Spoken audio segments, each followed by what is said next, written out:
serious.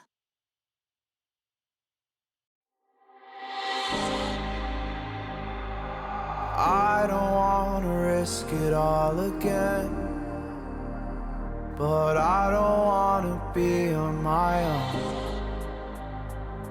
It always goes much better in my head, but the feelings end up wasted. So I'm sorry for breaking down when you said you got me.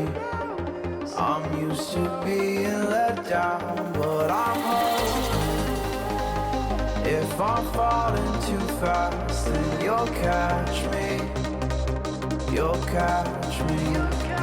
So I'm sorry that you might have to see I'm not flawless. I promise that I'm facing my problems. If I'm falling too fast, will you catch me? Will you catch me before I crash?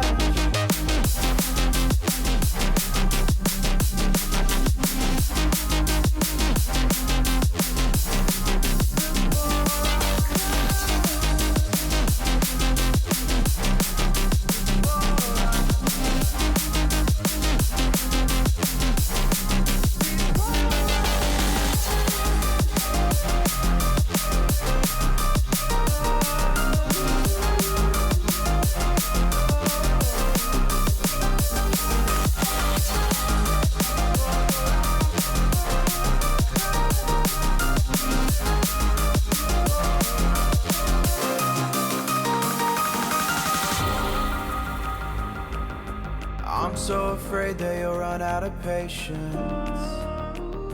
Trust me, I know how it feels to be hopelessly waiting.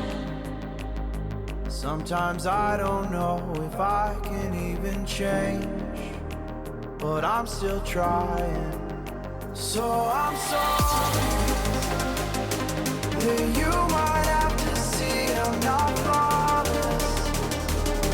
I promise that I'm facing my problems.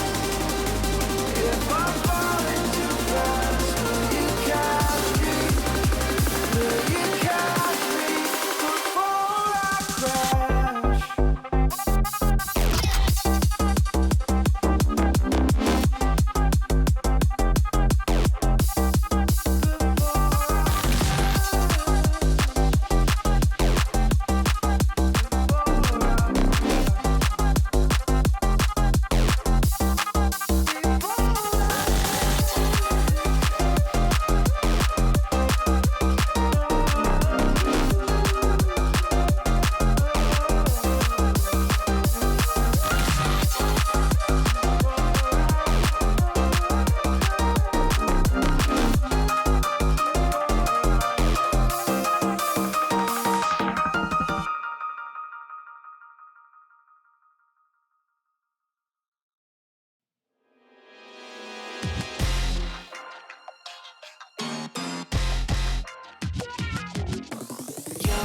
Love me like you love JT back in '03. Up on MTV on a stage wearing shoes made of diamonds, singing songs about you like a siren. No, I won't be what you seem to need, 'cause I don't see what you seem to see. Ain't got troops in a crowd all united, ain't got you screaming loud and excited. I can't ever be the Backstreet boy you want me to. I just can't measure up, no, not in sync with the fashion. I ain't got the passion, never gonna be what you want. Backstreet boy you want me to.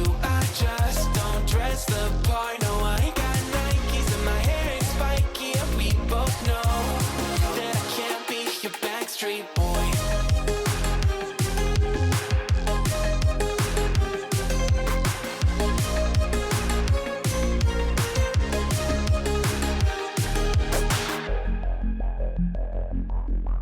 You'll never want me like you want CDs from the 90s, like you want Mac Clean, and I can't say to your face I don't want it that way. You seem stuck in the decade that you were born. Open one day and wake up on a tour bus headed to Rome for a Coliseum concert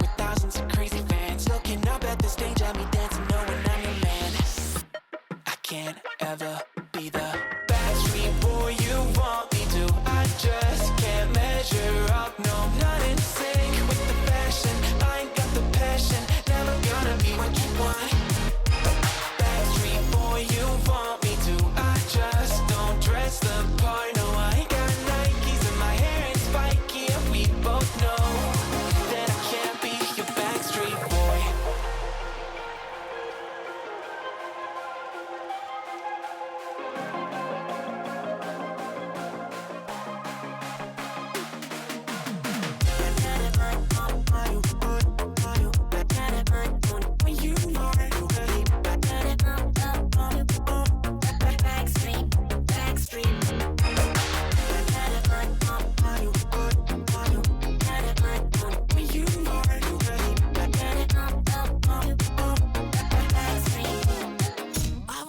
Be the backstreet boy you want me to. I just can't measure up, no, not in sync with the fashion. I ain't got the passion, never gonna be what you want.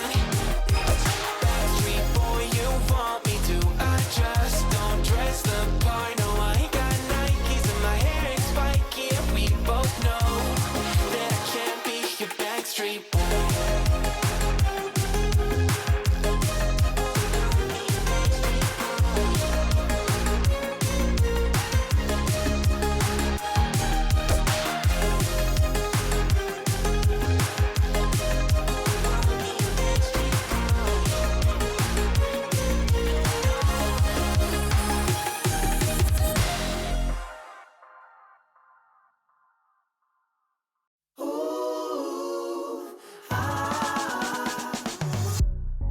Talking to me with your eyes, I get a hint of the perfume that I like. Wear it like a disguise, I come around with the perfect alibi.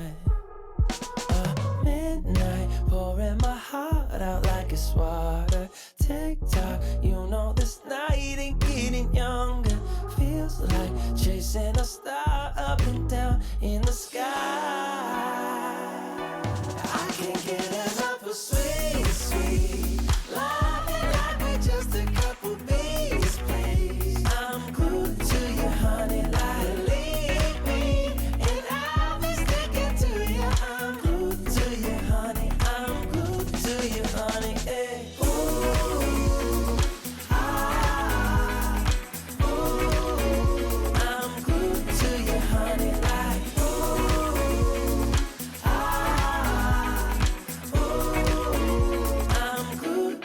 honey, like I'm walking around with a smile. You got me feeling like curfew after 9. Yeah, you're tearing it up with the style. You got me living a brand new kind of life. At midnight, pouring my heart out like it's water. Tick-tock, you know this night ain't getting younger. Feels like chasing a star up and down in the sky. I can't get enough of sweet, sweet love, like we're just a couple bees, please. I'm glued to you, honey, like leave me, and I'll be sticking to you. I'm glued to you, honey. I'm glued to you, honey. Hey. Ooh, ah, ooh. I'm glued to you, honey, like ooh, ah, ooh. I'm glued to you, honey, like.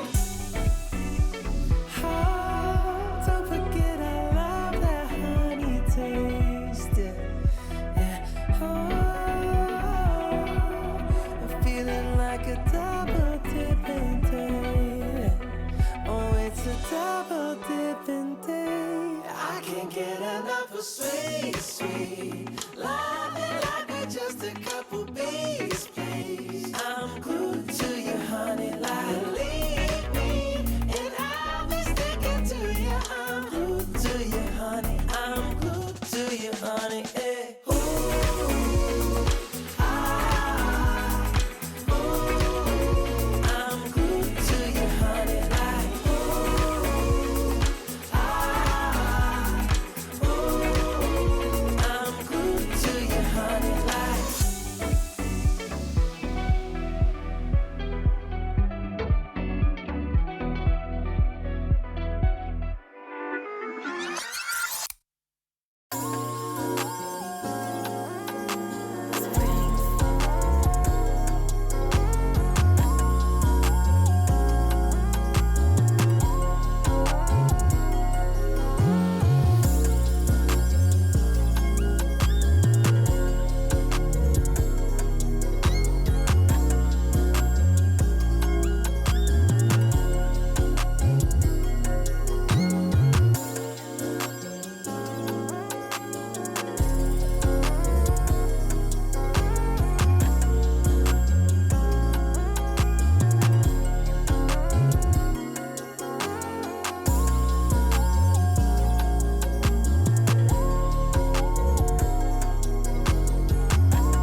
Hello, everyone. Welcome to the BLITZ Queens Kickoff event. I'm Alios, being joined by Lumi as we're going to get the first match underway in just a moment, and I'll give you the floor to kind of introduce us to that a little bit. Yes, up first today, we have Lycus Vampire, the previous Project Harmony champions, against underdogs of today's match, TSG. Now, I don't know if you know much about TSG, but I know a lot about Lycus. I know they recently had 2 roster switches. They picked up Turler and Shrimp, if I'm not mistaken. I believe that was just like last night, too. So they've got a little bit of a new looking roster. They've got lots of subs under their belt as well. But what can you tell us a bit about TSG? Well, TSG was just formed very, very recently, and it's an all-European squad as well, so be a little bit of ping tomfoolery going on here in this game. But Lycus, even though they have had those 2 recent roster changes with this TSG core, I think surviving Harmony and then picking up a couple others, they're kind of in the same boat in that area. But obviously, Lycus Vampire won I believe they called it the Phoenix Grand Final because Harmony nuked itself. They won that Grand Final like 21 to like 3 in round count. So I'd imagine that even with the roster switches, there's probably not much lower they can go in skill ceiling, since overall the roster's intact and they have the same coaching staff. Well, speaking of the rosters, we should be taking a look at those pretty quickly here. We go. Yes, Turler and Shrimp, as I just mentioned, the previous new pickups, Murray, Panda, and Spleech being from the original Project Harmony core of Lycus Vampire. Don't worry, there shouldn't be any drama with teabagging. The team should be fine. But we should also take a look at TSG's roster here.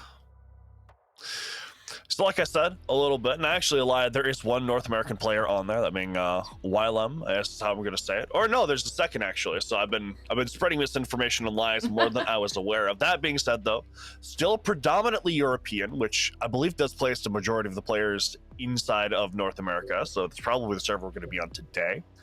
Which, having played in Project Harmony in games that were both on NA servers and EU servers, as well as just some other ones thrown in there for fun, it is something that can mess with gunfights a little bit, so I do expect to see some players maybe leading into that, maybe some getting more timid because of the awkwardness it can bring. With such a ping difference, yes, it does matter what map we're going to be going to see if they can be taking advantage of these tight corner swings. Taking a look right here, we see some very classic Consulate out pretty early. I noticed Layer is still in there. There it goes. As I say it, though, we're going to be going to Chalet. Allie, what can you tell me a bit about this map? You know Chalet. It's one of like what I like to call the best of 1 warrior maps, along with things like Clubhouse and a little bit of Nighthaven with some cafe in there. As it has been in the game for so long, even after the rework, without really being changed.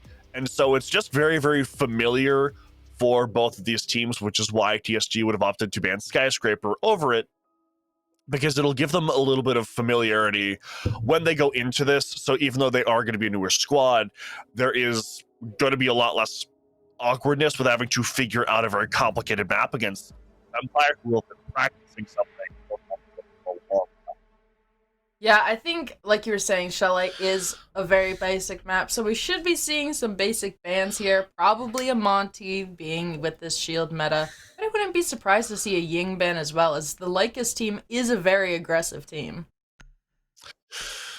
So with this first ban in Blackbeard, become a very popular ban after his rework, is that shield is just not something fun to deal with on its own, but the ability to get shot in the face with an assault rifle over top of it makes it a little bit worse. Dokkaebi as well, very common ban, is she just makes roam clearing that little bit easier, and she could kick you off of your cams as well, which in late round it's just hell. Right. Valkyrie as well, bringing us getting rid of that intel that teams can have. I know a lot of teams are allergic to IQ or counter, but probably going to see a zombie ban as well here, as she's another common ban. And true as the tale is told, there she goes. she's just so strong with her ability to manipulate the map and create these weird angles. And intel is always going to be something that you want to kind of limit the other team having. Although I feel like having that Dokkaebi and Valk off the board is, you know, two peas in the same pod, if you will. Yeah, we'll see how those affect things here. Like you said, nothing really unusual here with these bans. Things have kind of settled down on Chalet with the way the bans work, just with how default it's been and how long it's been like that. So, discovered the location of a let's bomb. see either of these teams shake things up too much. We're going to start off on Bar Gaming, which is pretty standard site, I would say. Is this map really is kind of unique in that all of the sites are fairly viable, even if I am a master bedroom hater. But Lycus, going to be taking us to a pretty bog standard site to start us off here. Yeah, Bar Gaming is one of those classic sites. I feel like everyone who plays this game starts on that site in comp. Probably going to be looking at this upstairs hold with that Wamai holding a blue shield placed by the warden. And it looks like the TSG is going to be trying to clear this out. You see the floor is going to be huge for getting rid of the shields and such. I noticed they did have an Ayana, but they swapped her off for Ram. Since I'm pretty sure the G36 did just get buffed as well, so. But we're not going to see that, we're going to see the Ram. If you want a little bit of tech with the G36, by the way, it feels really, really good if you use hollow and the horizontal grip, so you can speed around corners pretty quick as Ashe, but still have that hollow, so you can also gun people down. Although, like you said, not going to be seeing that, as we're going to see Flores here look to just get some utility off of the board here, while the rest of the team is going to break in towards office, try to play pressure from a couple different areas here so they can really start to fully dismantle this Lycus defense. As there is a player tucked inside of dining, but that is an alibi. Not going to have a C4 or anything like impact nades to really bother these attackers too much. Yeah, it looks like they're trying to establish some of this early ground. They've already taken through piano. Hopefully they have some sort of flank down. They're just trying to get that shield. The alibi dying offsite. I thought she somehow got the warden there. I was going to be so impressed. Going to be the opening pick, going the way of TSG, giving them a little bit of breathing room as we barely had the first half of this round elapses. That shield finally going to go down, but Mari can still hold in this position. As she has those Wamai magnets to keep her safe for a little bit longer. Shrimp as well, going to look to get adventurous, try to find another pick back to make the Fempire's lives a little bit easier as TSG have sort of stalling out a little bit. Yes, they are very stalled here, and we see that Ram still has all three of her drones in pocket. Flores out of his, but he has been able to get rid of that shield. And it looks like they're slowly starting to take in, just kind of hoping library is clear, which it is. But with a minute left, they need to start getting some of this downwards pressure. They need to start figuring out how they want to attack site. And having the man advantage, they should be able to just kind of, you know, play for the refrags, so long as this mirror doesn't pose too much of an issue with stock. It's a very powerful position, and even though they did, I think, break that mirror window, that is still a position which Panda can lean into quite a bit just to deny some space. Along with this player on blue stairs, like, making things very, very difficult. Ashe isn't able to properly contest that. Getting to the site, Panda, though, getting that pick. Starting things off with a quality for Lycus, but Bloppy gonna bring that man count right back in TSG's favor. But Lycus are never far behind in these fights, holding steadfast. They have the crosses set up, and TSG have to walk into them. Panda and Turler looking to fight these players, walking in. They're doing it so successfully. 3 versus 1, 0 versus 1. Panda finishes it off, and Lycus just hold steadfast in those dying seconds, forcing TSG into those crossfires. Honestly, they had a pretty decent opening to that game. They were able to get into the building very quickly and got the first pick. But that stall out as they were in piano, they didn't have much momentum past that. And then when they started just walking in one by one, I think that was really what cemented the round. You saw Ashe just kind of run down blue with no backup, no refrag ability. And then from that point, they were, okay, one walks in main, one walks through 45. You need to have some sort of double up to get these refrags. And now that we're going to kitchen, it's very similarly played. You know, that top down. Gonna see the Ram again over that Ayana. want to see the new G36 though. Even a bug. Looks like they'll be doing heavy vert, taking that across through piano and into office. Yeah, I do want to add on to what you're saying a little bit, by the way, because I think your point was great, but I also think that it looked like TSG had the early round figured out there, but not a lot of the late round. Is once they actually got that pick onto, I believe it was Spleech, they stalled out quite a bit, and they only really properly took things like Library and Top Blue once Lycus had vacated the premises. And that really looked like it was on Lycus's own terms, that retreat. And then when they actually tried to poke at the site, they just didn't have a good plan to get inside of the site and get that diffuser down. So it was just walking into a series of crossfires, which Lycus, they've been together for so long. And Mari is a type of IGL that she really likes to have those things established beforehand. That's not a series of fights that you're going to win. That's going to be set up so much in Lycus's favor. Right, having those crosses are super important, and they didn't really have anything to try and break them up either. Absolutely not here. See some pressure applied towards Master Bedroom. Yulin gets that pick on Tamari. What a beautiful shot. Denying that smoke early on, but Spleech gets one as Shrimp tags on for another. TSG immediately lose that man count they'd previously acquired. Now Lycus gonna peel back a little bit. See where the rest of the attackers are going to come from. They're wary of someone potentially on big window, potentially someone on mezzanine as well. It's now TSG. They had trouble with those crossfires before. Sure as hell is going to change this round. No, especially being down that man advantage, the defense can just play together and kind of get these trades. I feel like this was another opportunity where they just tried to walk in office there. I get the gap spotting. It was unfortunate the Fenrir came in, and we did see the pre-fire for that piano player, and I think the shots just didn't land. But the attack here is going to be struggling to get in here as they don't have a serious foothold in the map.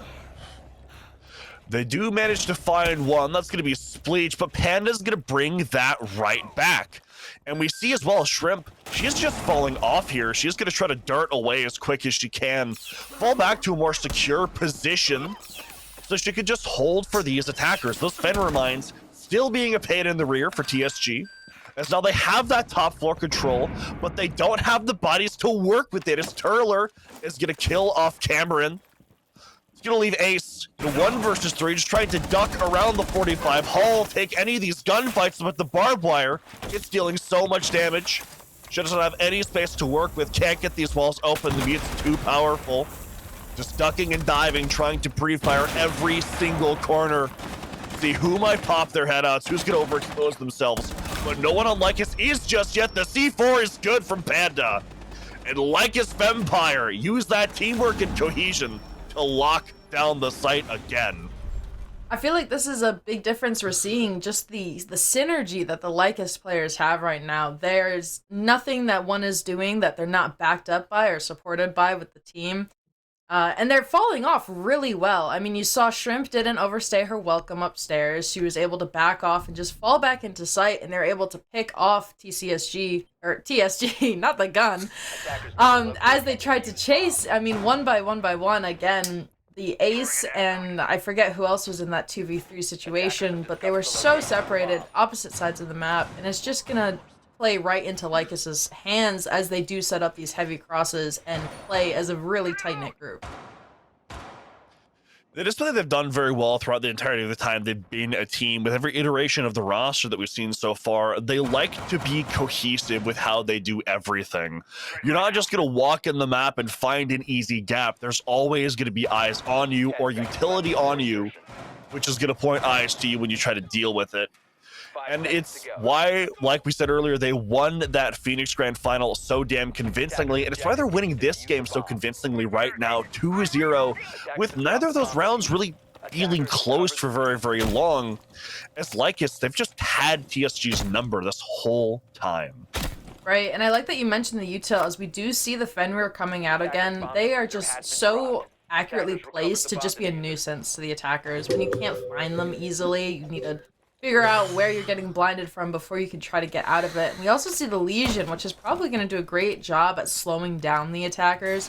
What I'm really curious about is the Sens. Since the rework with the ability to drop the walls, I feel like that could be really impactful for the round, especially around like basement. which is going to be super plant heavy.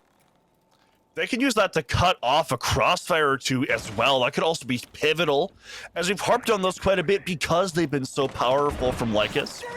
I think that's probably going to be the idea here. It's going to open up that main wall very, very quick. So it looks like that's going to be the point from which they look to get into the map, is through that breach. Is Yuling, as well as Cameron. They've made their way over by trophy side. There's one defender over in this area that's going to be Shrimp, but she's just tucked herself below the kitchen counter. They're trying to come after her. She has quite a bit of holes to watch, but she gets one. Aware of the second, Spleech tags on for another as well. Shrimp is going on the hunt before finally falling back to the site, as Lycus have secured that man count, and now they're just going to hold on to it.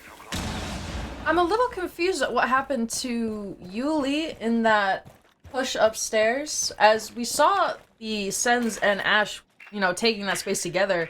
Legion gets the one on Ash, but where was Sens with the refrag? I didn't even see her on the map, I'm gonna be so real.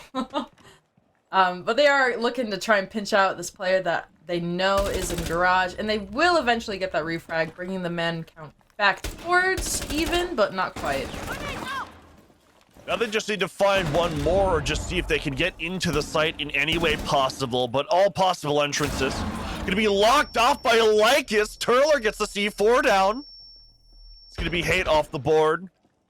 As now Yuling and Hista, they're left to poke and prod at the site here. Don't quite have control of that diffuser, but it is certainly recoverable. They're both on opposite sides of the map, and Lycus are just toying with them. They're pressuring enough. You can't properly walk into the bomb site. Might see a run out here potentially from the main stairs. Now it's going to be a C4 instead. Only 25 seconds left for both of these players to get into the map and make something happen. They're both hesitant. Starting to throw utility down, hoping to cut things off just enough. But Turler is better in that fight. It's a 4 versus 1 now. As Thatcher, she manages to get the first one that she needs, but there's only 5 seconds left. There are 3 guns looking at her, all going after her. Takes down a second one, but they're pity kills at best, as Lycus, even throwing 3 bodies away, just disciplined enough in the end.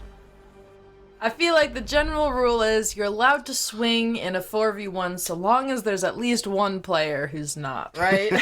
That would have been quite an outcome if all 4 of them had gone out that breach and somehow let TSG clutch it. For that take, it looked like they were doing that backside take. We saw the Thermite rotate over, but leaving the Thatcher on the main wall to just apply pressure. I'm honestly wondering if it wouldn't have better served them to keep that main take as their take and apply just some backside pressure. But you have that Sens and the Thatchers. She has still had 2 in pocket when they were starting to go for what looked like an execute at the end there. But you throw those Sens walls down to confuse the defenders, right? And then throw those EMPs in to get rid of any C4s, and that's a plant. And once you have that down, you can play the post plant. Just my 2 cents on what could have been, if I'm honest. But this is a new round now. Yes, it is a little bit odd to see the way the utility was allocated from TSG, although I'd imagine that part of that was motivated by the fact that they didn't really have many bodies left up, and it was probably just whoever happened to be in whatever spot was just kind of where they stayed. But regardless, effect is still the same. Utility not allocated quite right. So that's going to bring us back to where it all began, where Lycus started this flawless streak they've been on so far over towards Bar Gaming. See, I believe the exact same setup here from Lycus, which does give TSG an opportunity to adapt to things a little bit, maybe allocate some bodies differently, open up some things they hadn't before. And that's going to start off with this Maverick. It's going to try to walk in bottom garage and then open up a little bit of a hole inside of bar stock so that the mirror window can't be played effectively. But Lycus are aware of this. Amari's moved to help her teammate, and she ends up getting 2 drones for that trouble. I like the kind of phantom pressure that they're putting there. By doing that on camera, it shows the defenders that they're going for that push, so they start to rotate in that direction. And then to leave it, albeit with the hole uncompleted, which kind of gives it away a little, they're able to get a little head start and try and catch some of the defenders off guard, which is probably why they're able to take Piano again so quickly here. But we need to see them turn this early ground aggression into a mid-round success, which sort of happens, as they do get that first opening pick. They'll quickly trade it back. Once again, we see that TSG have had trouble getting kills that are uncontested by Lycus. They might get another one to Turler, but she drops off. Just leaves Mari left on this second floor. Gonna fight a little bit before dropping down herself. Gonna play inside of Mudroom now. Just look to hold this ground for a little bit. As TSG are gonna take control of this top floor, start working the site so they can see if they can get some bodies down there. Airdrop in place!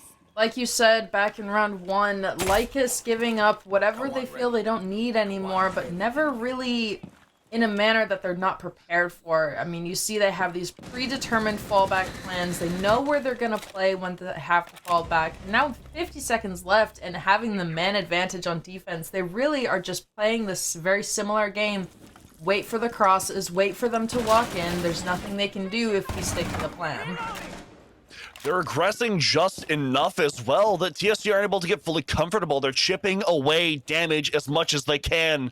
Speech as well is in a beautiful position. They have to be worried about dining. They can't comfortably use Fireplace to mount any sort of attack. And she's tucked herself just out of sight.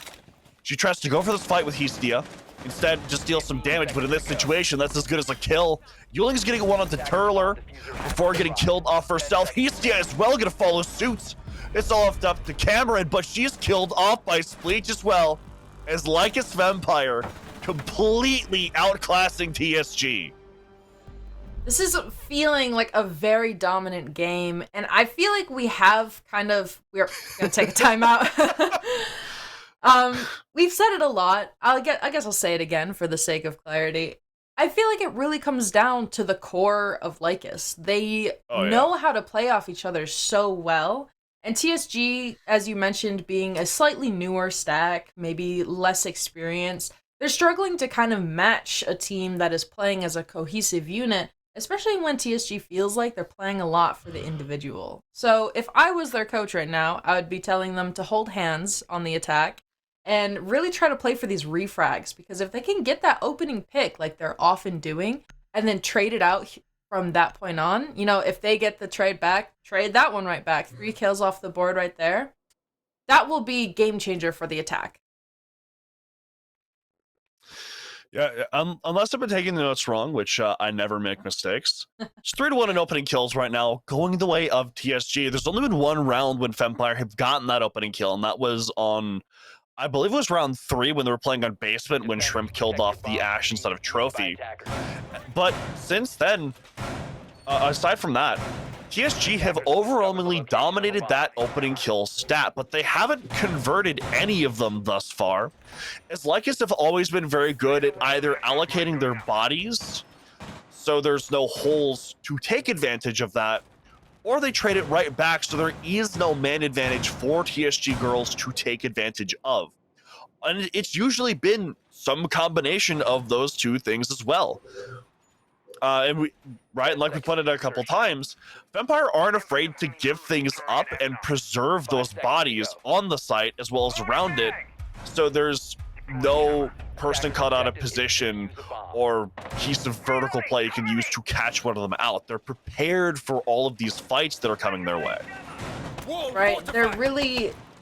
I think preparation is the best word to use there. They know exactly what their plan is, and they stick to it, and they recognize that it's more important to keep the bodies alive in that end game than it is to keep space. Even, I feel like they would go as far as doing a retake if they really needed to, but we haven't gotten to that point because once TSG tries to walk onto site, they're walking right into a 3-man cross.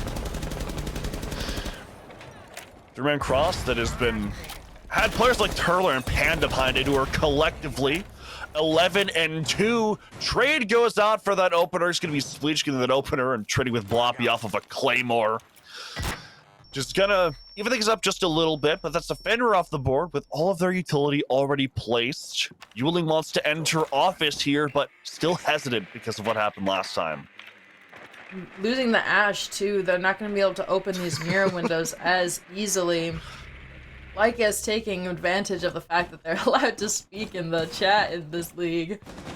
But the kills are going to be going out more in favor of Lycus, losing that ram as well. I think she only got one drone down, and Sledge is going to follow right after her from Mari. Wildcard, or excuse me, Lycus just holding on to this ground, but then they're going to fall off immediately. They're all on the site now, once again maintaining that strategy of keeping those bodies up and making it impossible for TSG to find any sort of gaps within the site. There's a minute 15 left for them to work this, so they do have plenty of time, but there's still tons of utility on the board for these defenders, and that 2-to-1 man count they're maintaining, and they need to spend so much time clearing this top floor just to be certain.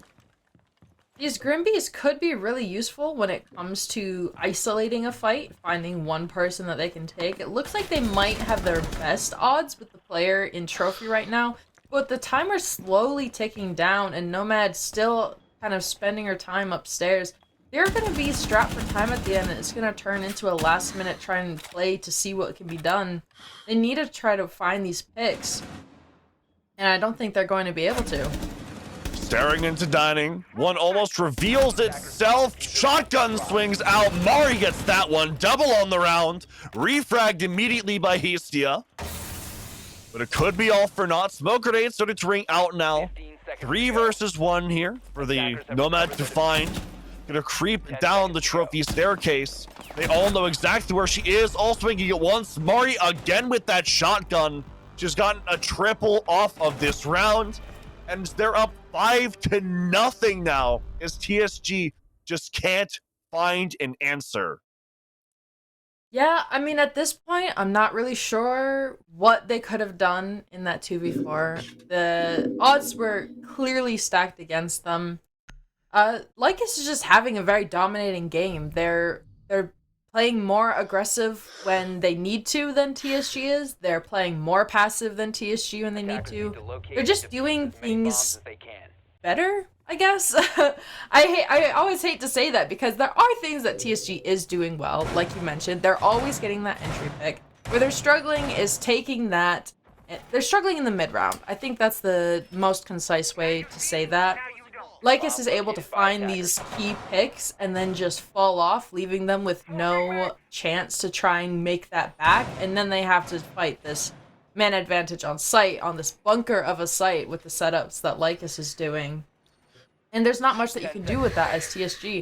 If anything, because Lycus has such a good read on how they play, they need to try to do something a little unpredictable. And as a Hail Mary on the last round of your attack, I would probably go for a rush here. Honestly, I'm thinking the same thing, and it might be what TSG is looking to go for, judging by the combination of the Glaz and the Sens, as they were able to get that wall open very, very quickly last time. It was when they tried to expand to other areas of the map that things really started to fall apart. Although, for being a rush, or potential rush, as we were speculating, it is a little bit slow thus far. Still outside of that main wall, just looking to see what they can get open. 2 bros on the board this time to slow things down, which is going to make things a little bit more awkward and potentially open them up for Turler to get a trick going.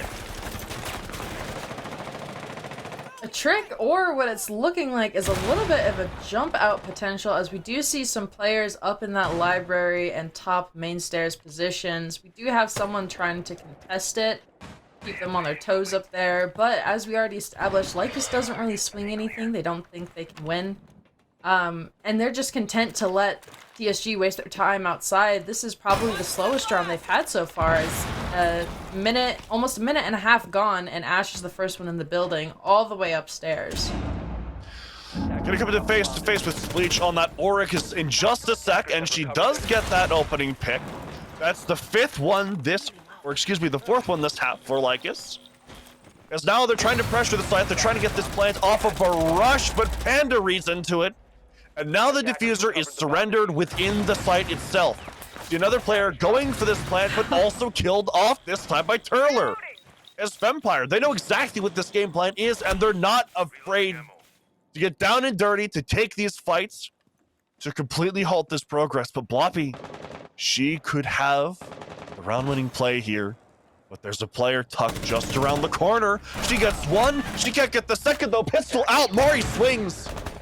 Now it's all left up to Cameron, stuck outside of the site. Diffuser not in hand, so low on health. Claymore claims the life of Shrimp. It's a 2 versus 1 now with 45 seconds left.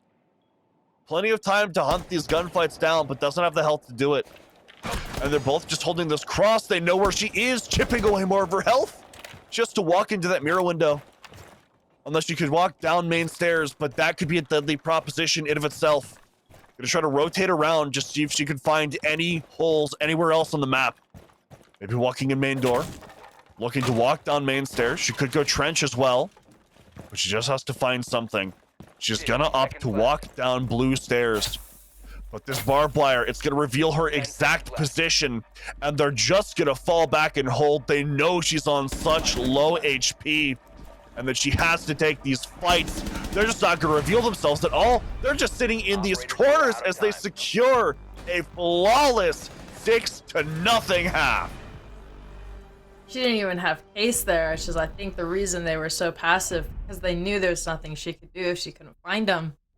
I liked the Ashe that round, going in fast upstairs. It caught the Oryx off guard, and it got them that opening pick. They did a lot better that round, I think. Considering everything, right? They were going for that execute. I honestly wonder if the Thatcher in that original execute was sticking out of the Suns a little, from my perspective. But at that point, it's also on the glass to try and hold, because to have two different players swinging and no trade, not even hitting, like not even tagging them, it's a little bit of a misplay on the glass to not be in a more advantageous position. Or you could argue that it's on the planter too, for not sticking closer to the wall and going in further than they probably needed to.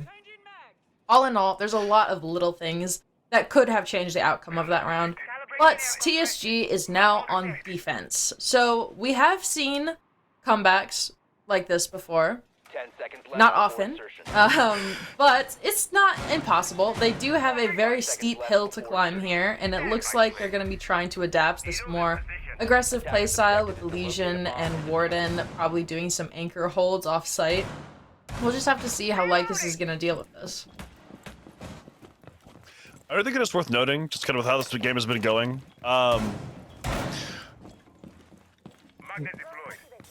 We are sitting at 6-0, right? Lycus is doing very well, but I want to emphasize, I don't think TSG is bad by any means. I don't think it's a squad that doesn't have potential. I just think they're new. I mean, I was talking to the person who built this stack for TSG about trying out for it like a week and a half ago. This is a very new squad, whereas Lycus have been around since like August at the very least, and they just have a solid game plan. And even if they have changed some pieces out, Spleech, Mari, and Panda have been together for long enough that they just know the game plan here. So we're gonna see Panda get that opening pick, start us off here before immediately getting refragged by Bloppy, which is an okay start to this round for the defense here, but almost a refrag, but they're at least gonna take a ton of health away from Bloppy.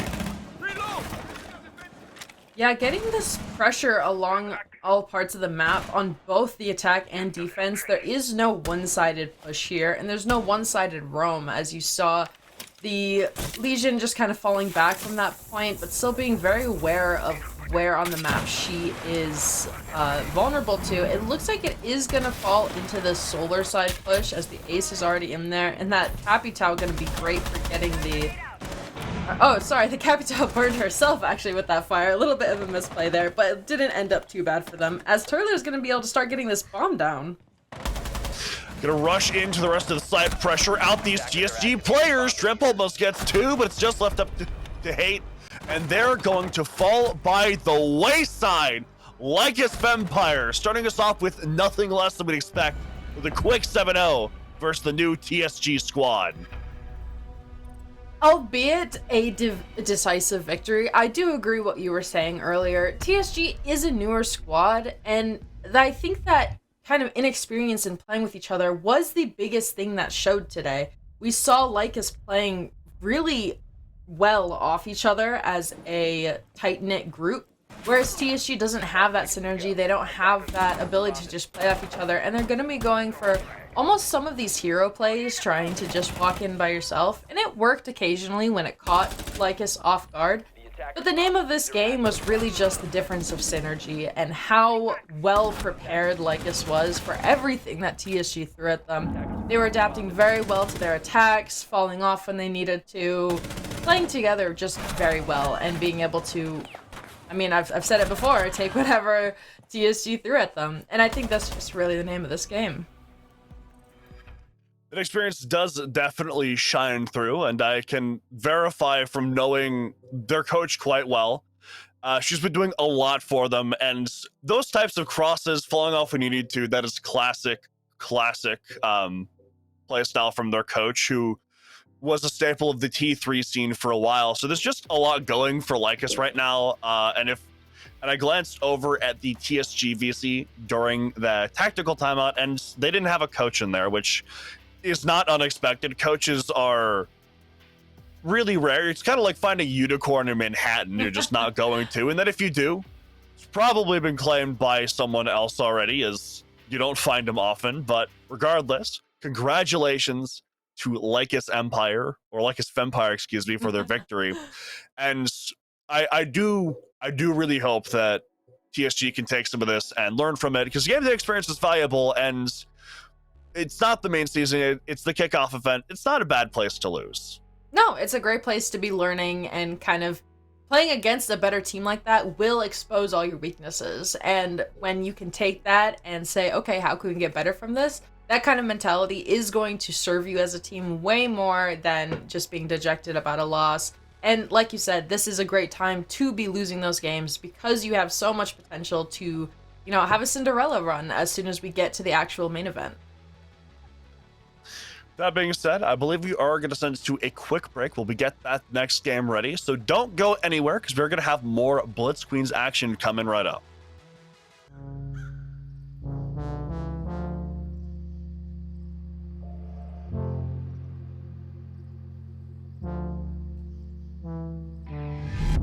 Blame it on me. You're just too scared to be lonely. No one's safe from the Reaper. Not a saint nor a sinner. Rage under my skin, slowly descending to madness. Let it spread like a virus. Be a friend with the violence. Help, there's blood on my hands. Somebody save me from myself.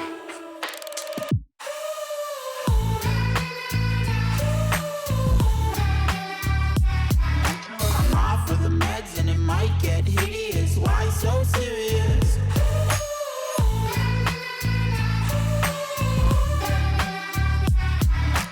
Run for your life, cause it might get hideous. Why so serious? Change, can you swear some? Never mind, I forgot where I came from. Like wolves in the darkness, we've adapted to blindness. Fall asleep with the sirens. Help, there's blood on my hands. Somebody save me from myself.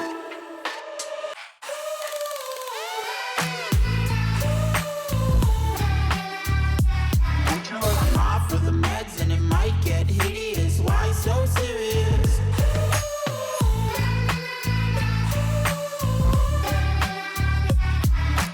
Run for your life, cause it might get hideous. Why so serious?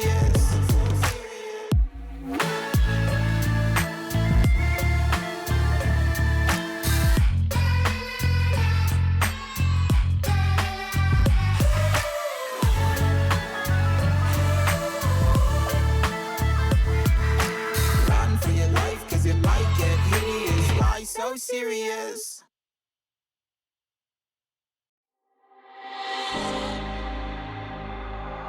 I don't wanna risk it all again, but I don't wanna be on my own. It always goes much better in my head, but the feelings end up wasted. So I'm sorry for breaking down when you said you got me. I'm used to being let down, but I'm hoping if I'm falling too fast, then you'll catch me. you'll catch me. So I'm sorry that you might have to see I'm not flawless. I promise that I'm facing my problems.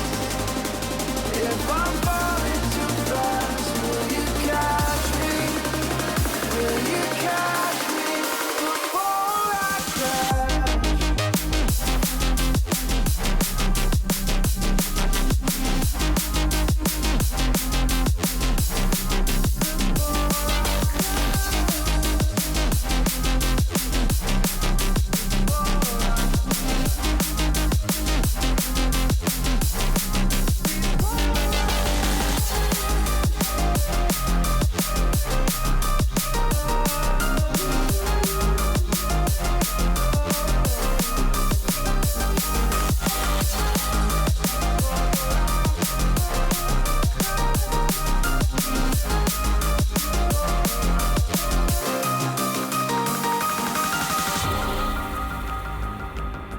I'm so afraid that you'll run out of patience.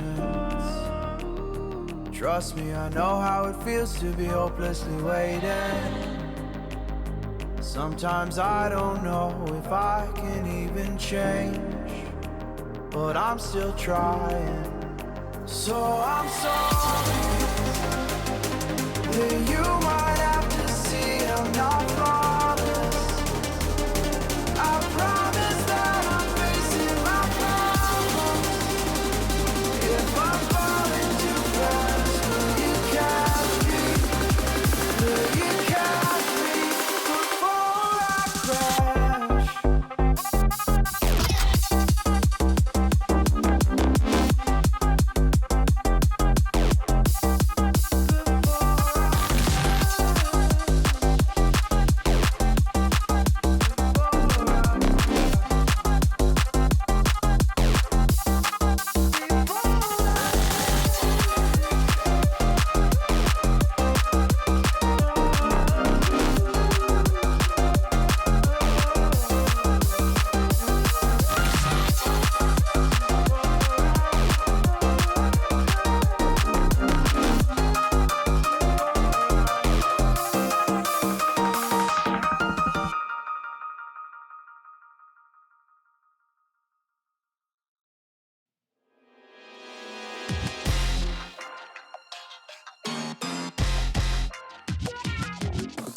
You'll never love me like you love JT back in '03. Up on MTV on a stage wearing shoes made of diamonds, singing songs about you like a siren.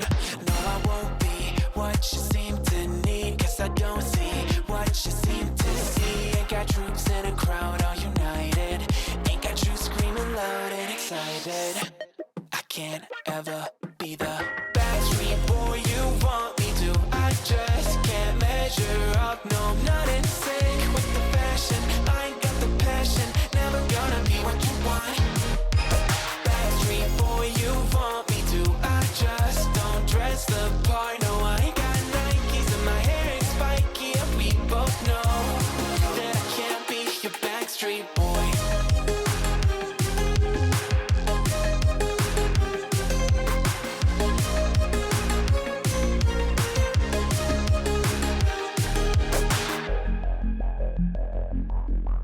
You'll never want me like you want CDs from the 90s, like you want Mac Clean, and I can't say to your face I don't want it that way.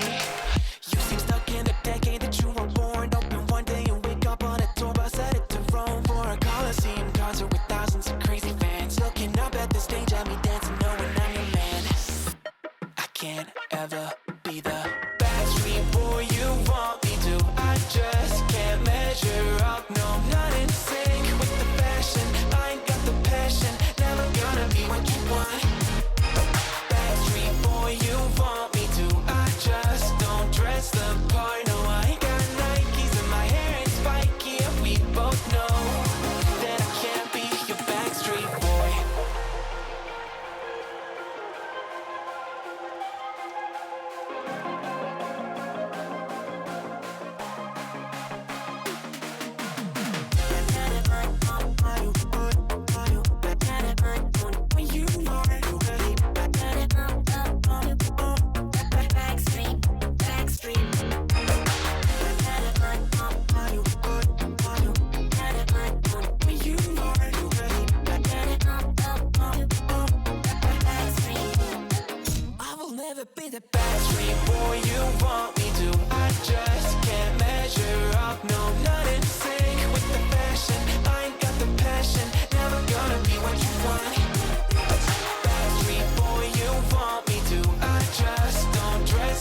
a hint of the perfume that I like. Wear it like a disguise. I come around with the perfect alibi. Midnight, pouring my heart out like it's water. Tick-tock, you know this night ain't getting younger. Feels like chasing a star up and down in the sky. I can't get enough of sweet, sweet loving like we're just a couple bees, please. I'm glued to you, honey, like leave me, and I'll be sticking to you. I'm glued to you, honey. I'm glued to you, honey. Hey. Ooh, ah, ooh, I'm glued to you, honey, like ooh, ah, ooh, I'm glued to you, honey, like. I'm walking around with a smile. You got me feeling like curfew after 9. Yeah. You're tearing it up with the style. You got me living a brand new kind of life. At midnight, pouring my heart out like it's water. Tick-tock, you know this night ain't getting younger. Feels like chasing a star up and down in the sky. I can't get enough of sweet, sweet loving like we're just a couple bees, please. I'm glued to you, honey, like leave me, and I'll be sticking to you. I'm glued to you, honey. I'm glued to you, honey. Hey. Ooh, ah, ooh, I'm glued to you, honey, like ooh, ah, ooh, I'm glued to you, honey, like. Oh, don't forget I love that honey taste. Yeah. Oh, I'm feeling like a double dipping day. Oh, it's a double dipping day. I can't get enough of sweet, sweet loving like we're just a couple bees, please. I'm glued to you, honey, like leave me, and I'll be sticking to you. I'm glued to you, honey. I'm glued to you, honey. Hey. Ooh, ah, ooh, I'm glued to you, honey, like ooh, ah, ooh, I'm glued to you, honey, like.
stranger to me, to you. But our pieces left uncovered. I'm thinking about four-leaf clovers. I've got composure, silver coin. You hold me, turn me over right now, but expect to forget about it. Watch as the breeze burns golden smoke that you've stolen. Feels like it's my fortune that you're folding.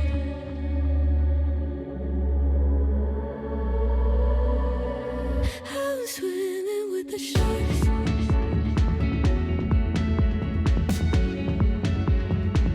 I'm swimming with the sharks.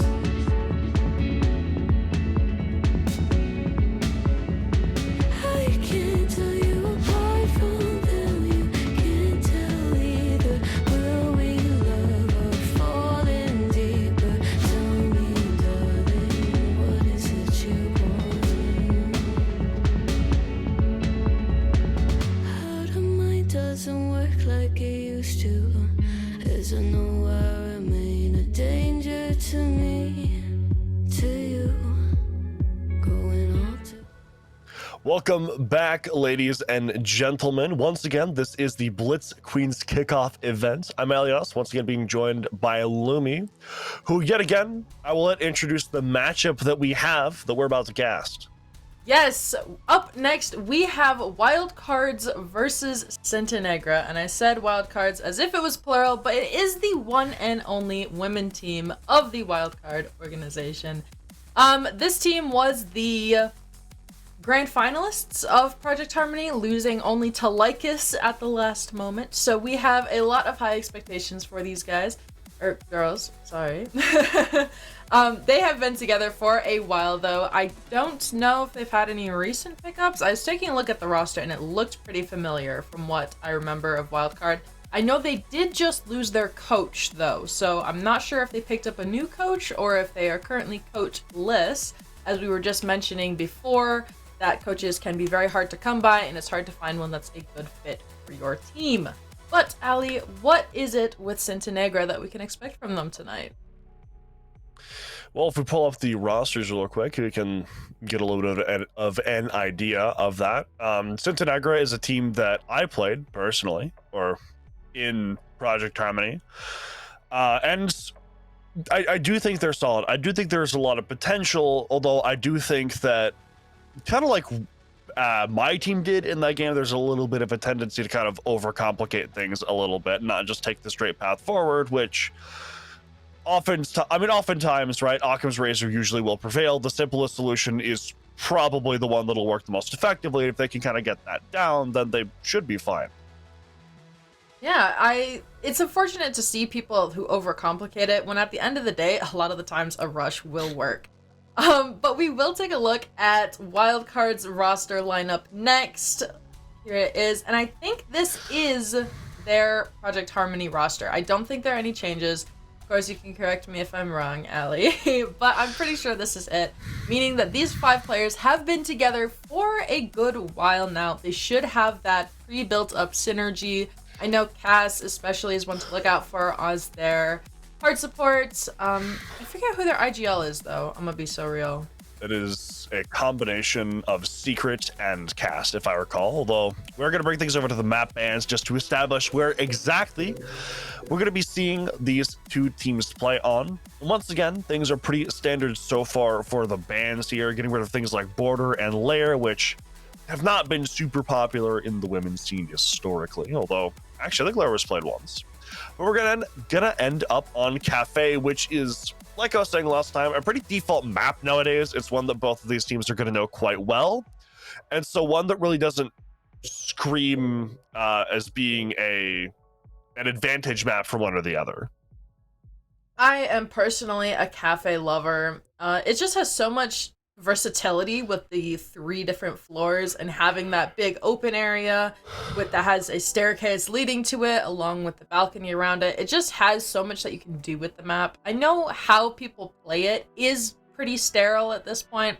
Almost every site can be taken with a top down, but it still has that room for creativity. You can still do a horizontal take or try doing a bottom-up take, playing Buck to get some vert through the floor from below. The rushes can work as well. It just is a versatile map, and we are going to be jumping right into it with the bans. I'm guessing a Monty ban. I feel like I always guess a Monty ban, but I just see Monty banned a lot, so it makes sense. But Blackbeard as well has been a very common ban. It's just a shield meta right now. Monty ban! I was right. You know, I don't mean to brag. I mean, Monty is a pretty common ban. Really has been for a while, but I think in the modern days with the prevalence of shields, even after their nerf, it just kind of makes sense that you don't want someone who's good at shields to be barreling down at you. They must bend as well. I think this does make sense as if I recall, wildcard queens do like that operator a good bit, and because of how many soft floors there are on this map, there's a lot of tomfoolery that can be done with a good Damos player. Yeah, I think he's just like a more buff Jackal. I do want to take this time to say hello back to Impala. She's so nice to say hi to everyone. So hello, Impala. Taking Valk off the board, though, another common one with the kind of info that she can bring to it, and especially on a map as big as this one. And very same, actually, defensive bans as our last map, Azami. She is so strong, especially in Piano for holding upstairs. Just the ability to really hold down any portion of the map and be able to use them defensively to rotate or aggressively to prevent them from taking space. It's just very versatile. We're going to have a little bit of a tech pause here just to get some things sorted out before the game actually begins. So you're going to have to hear us yap a little bit before we can properly get into the game. What do you mean? That's their favorite thing. Who doesn't like listening to us talk? That is... I guess that is fair. There have been quite a few people, actually, who have been, you know, yapper listeners in the scene, as casting's pretty popular, I would say. I like casters personally, but I'm completely unbiased in that. Yeah, you would think that a caster likes casters, perchance. Absolutely. I'm excited to see Wildcard in this league, though. They had a lot to kind of come back to. I mean, this is gonna end up being, I feel like, a little bit of a grudge match, apparently, or occasionally, between Lycus and Wildcard, as they do have so much history from Project Harmony and playing that Grand Finals, the Phoenix Grand Finals, right? I believe so. Yes, so there is a lot of history between the two teams, and I feel like when we do eventually see them play, it will be the match to watch. But, you know, until then, we've got a lot of other amazing matches to watch, like this one right here. Yeah, I'm interested to see how the Queens do, because I've always felt that they're a squad that has a ton of potential. They have a lot of really great pieces, but they haven't always been the best at putting them together. And I think that is why they're going through with the coaching change. No disrespect to the coach who they had previously, by the way, because sometimes it just isn't a good fit. Mm-hmm. But I think it does, I can see why they want to do it, as I guess what I'm trying to get at. It does make sense from the perspective of the team why they'd want to do it. But I'm also interested to see Centenegra, as I've kind of felt the same about them watching them in Project Harmony. They had a lot of really good pieces. And if they could put them together properly, then that could absolutely be the thing that makes the difference here. Although they do have to attack into this defense that Wildcard is setting up. And this is a map that I know from personal experience Wildcard do like. So we'll kind of see how things go there. So we're going to see what looks like so far to be a pretty bog standard top floor defense. I will bring attention to that Echo as a player and just an operator that can have so much late round impact. I personally am an Echo lover. I love his shotgun, but it doesn't look like she's actually playing the shotgun. So less love, actually. But it's still such a good op, especially late round if you're expecting to do some damage with those Yukais, but you can even play them aggressively and kind of just treat them as, you know, a defensive drone for your roamers. It's just so, like, many different things that you can do with it, and it's a really fun op. I'm an Echo lover as well, though I do understand I wouldn't want to bring the shotgun on the side, as that ACOG is going to be so much help with the amount of long angles that exist on this top floor. The dock as well is going to have a little bit of that same effect. It's being brought by Mine, who I believe currently holds the kill record for Project Harmony. So it does make sense that she is the one being given this operative, which will rely a lot on the mechanical skill to make it work.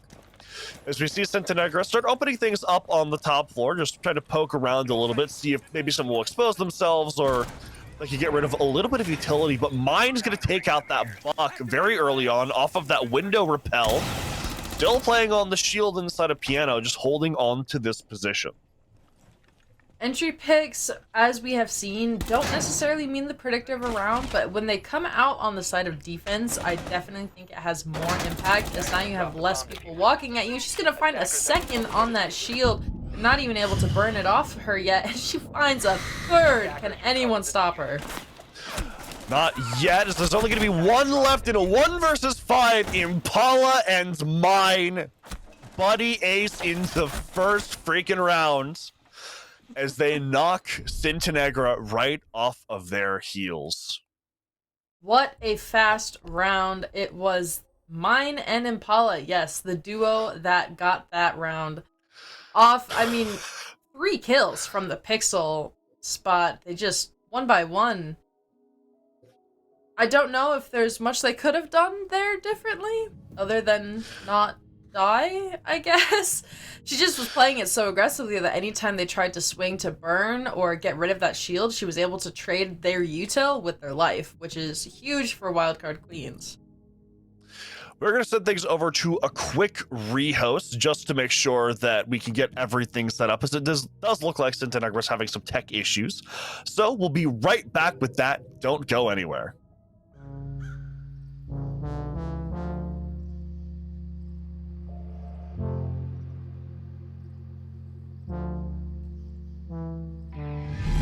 Blame it on me. You're just too scared to be lonely. No one's safe from the Reaper. Not a saint nor a sinner. Rage under my skin, slowly descend into madness. Let it spread like a virus. Be a friend with the violence. Help, there's blood on my hands. Somebody save me from myself.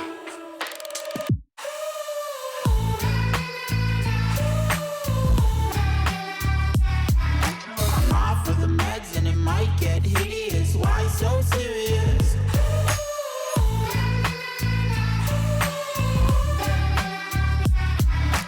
Run for your life, cause it might get hideous. Why so serious? Change, can you swear some? Never mind, I forgot where I came from. Like wolves in the darkness, we've adapted to blindness. Fall asleep with the sirens out. There's blood on my hands. Somebody save me from myself.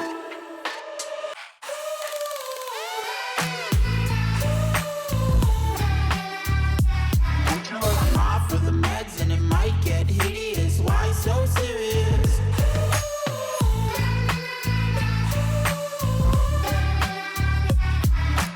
Run for your life, cause it might get hideous. Why so serious?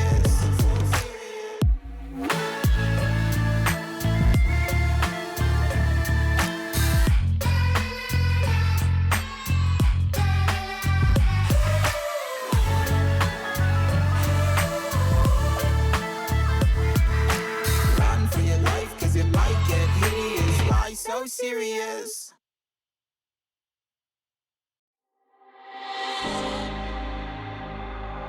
I don't wanna risk it all again, but I don't wanna be on my own.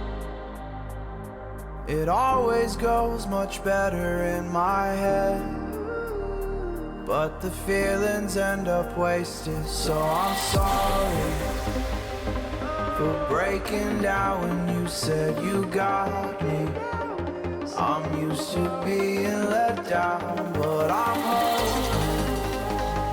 If I'm falling too fast, then you'll catch me. You'll catch me. So I'm sorry that you might have to see I'm not flawless. I promise that I'm facing my problems. If I'm falling too fast, will you catch me?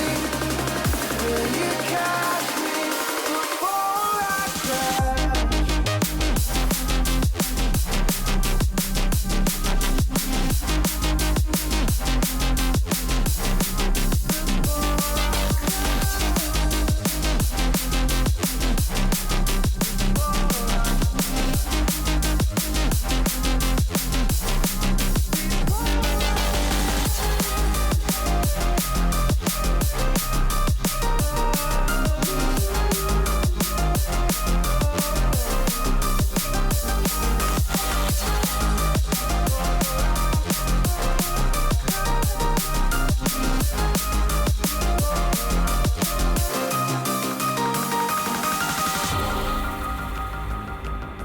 I'm so afraid that you'll run out of patience. Trust me, I know how it feels to be hopelessly waiting. Sometimes I don't know if I can even change, but I'm still trying. So I'm sorry that you might have to see I'm not flawless. I promise that I'm facing my problems. If I'm falling too fast, will you catch me? Welcome back, everyone. Here we are in the second round of this Wildcard Queens versus Centenegra match. That rehost took a little longer than anticipated, but everyone is back in the lobby. Game should be working. It is Rainbow Six, though, so you're never quite sure if it's working or not. But we are going to this downstairs site. I said downstairs, and I meant first floor, but you get the idea. We've got looking like a Ram play. Gonna be doing some vertical classic top down. I'm excited to see this Vigil though, as I know the boss, she was recently nerfed. We'll have to see if that will impact the current kill record holder player Mine. Yeah, that was something that I brought up to Louis during the break, is that not only does Mine hold the kill record for Project Harmony, she holds it against Centenegra. It was, I believe, 7-1 on Bank, and Mine just went absolutely ham every single round. And now she's looking to repeat a little bit of that success, holding this recently nerfed Boss G in her hands, which it was damaged fall off, I believe, that they nerfed, so it's no longer just going to be like a railgun from across the map. Although it is still going to be quite the formidable weapon when you have the level of mechanical skill which Mine possesses. But she is currently all alone! Runs out of shots, gets picked off immediately. That's Demonly getting that opening kill. Securing something that they couldn't in the previous round. Although losing quite a bit of health in the process. Could allow Cassiopeia to potentially get a refrag here if they aren't careful. Although it looks like she is also alone herself. Yeah, getting that entry pick was pretty big, especially against Mine. She was their main reason for Wildcard winning that previous round, holding that pixel shield. So she's off the board now. And Cass is now left all alone on this second floor roam. I think if that C4 detonated sooner, she would have gotten it, but Jackie is instead going to be getting a kill onto Impala. C4 coming out just a second too late there. See Cass fighting for her life, and she manages to get it down, but Demonly is on a double this round. Just left up to Secret and Bully. One of them going to try to flank up these red stairs, but Centenegra are on Overwatch. They're prepared for this flank. And now Bully just has to sit and wait. These attackers, they're on low enough HP that something could potentially be done, but there's so many of them that the numbers are going to be the real issue here. Yeah, they are low on HP, almost everyone except for Lindsay here, so it's not impossible for the Wildcard Queens. They are going to find one on Brown Stairs being downed. I'm not sure if they know someone's in VIP. Going to confirm that kill. Get a second onto Demonly there, bringing it closer to even. Remember, Syndra has so low HP, all three of them. This could potentially be what Wildcard needs. Bully's gonna flirt with the gunfight bottom white, but Tycho, she's gonna get that instead. It's gonna prompt to rotate from Secret. Has to be careful here. So many attackers left up. The diffuser is planted as well. She has to fight against this time. She's gotten a double kill, almost a triple kill, but Jackie, she manages to get that last one. The turnaround not quick enough. And they've already matched their round count from the previous attempt at beating the Queens.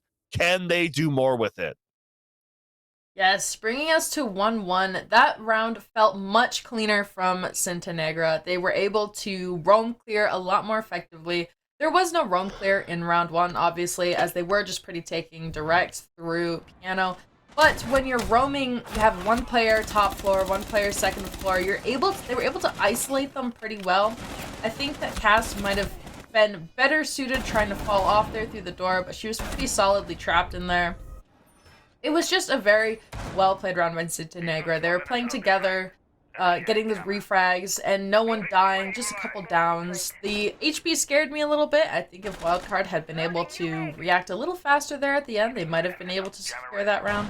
But it's always ifs, whats, and what ifs, you know? So, a new round, going back to this floor. We're going to see how they play it differently. Losing that Vigil, though, bringing a Goyo instead, indicating that they're going to play this a little slower, maybe a little more bunkery, rather than trying to go for such a heavy roam. I think that's something Mine upstairs by herself was a pretty big mistake, as I feel like a lot of what allowed her to go off so effectively in that first round was the fact that she was doing it off of that shield.